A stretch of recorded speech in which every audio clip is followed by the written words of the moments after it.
यह कहानी है एक छोटे से गांव की, जहां लोग बड़े ही सरल और शांतिपूर्ण जीवन व्यतीत करते थे। इस गांव का नाम था सुखपुर। सुखपुर में सभी लोग एक दूसरे से बहुत प्यार करते थे।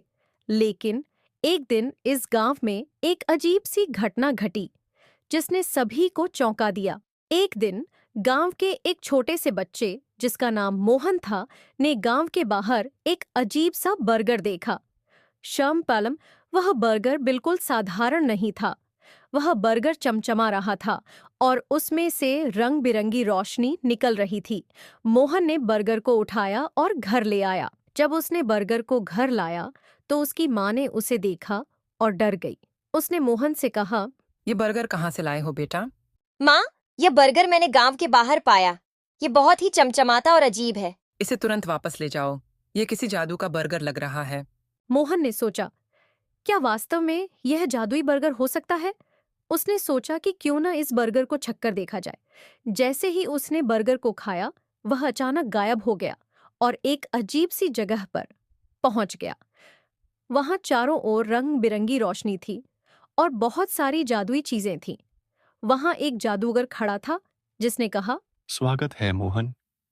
तुमने जादुई बर्गर खाया है, इसलिए तुम यहाँ आ गए हो। आप कौन हैं और ये जगह क्या है?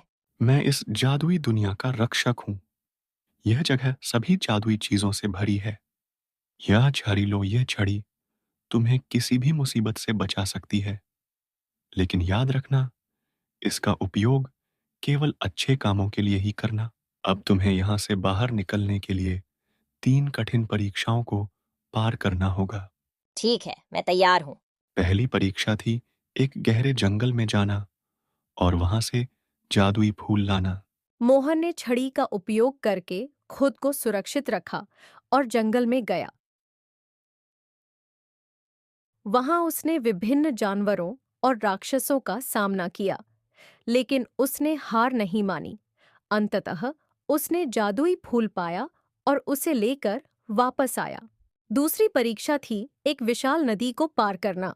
नदी में बहुत तेज धाराएं थीं और वहां कई जल राक्षस थे। मोहन ने छड़ी की मदद से एक जादुई नाव बनाई और नदी को पार किया। तीसरी और अंतिम परीक्षा थी एक विशाल पहाड़ पर चढ़ना। पहाड़ की चोटी पर एक जादुई पत्थर था, जिसे उसे लाना था। मोहन ने छड़ी का उपयोग करके पहाड़ पर चढ़ना शुरू किया। कई बार वह फिसला, लेकिन उसने हार नहीं मानी। अंततः वह चोटी पर पहुंचा और जादुई पत्थर को लेकर नीचे आया।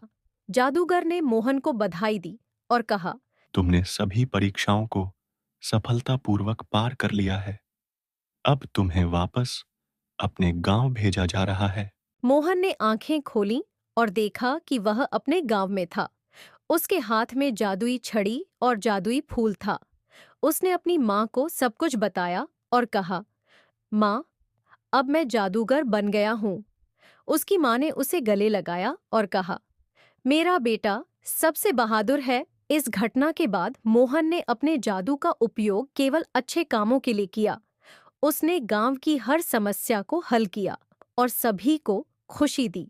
गांव के लोग उसे प्यार से जादूगर मोहन कहने लगे। इस तरह मोहन ने अपने गांव और अपने लोगों की सेवा की और हमेशा के लिए एक यादगार बन गया।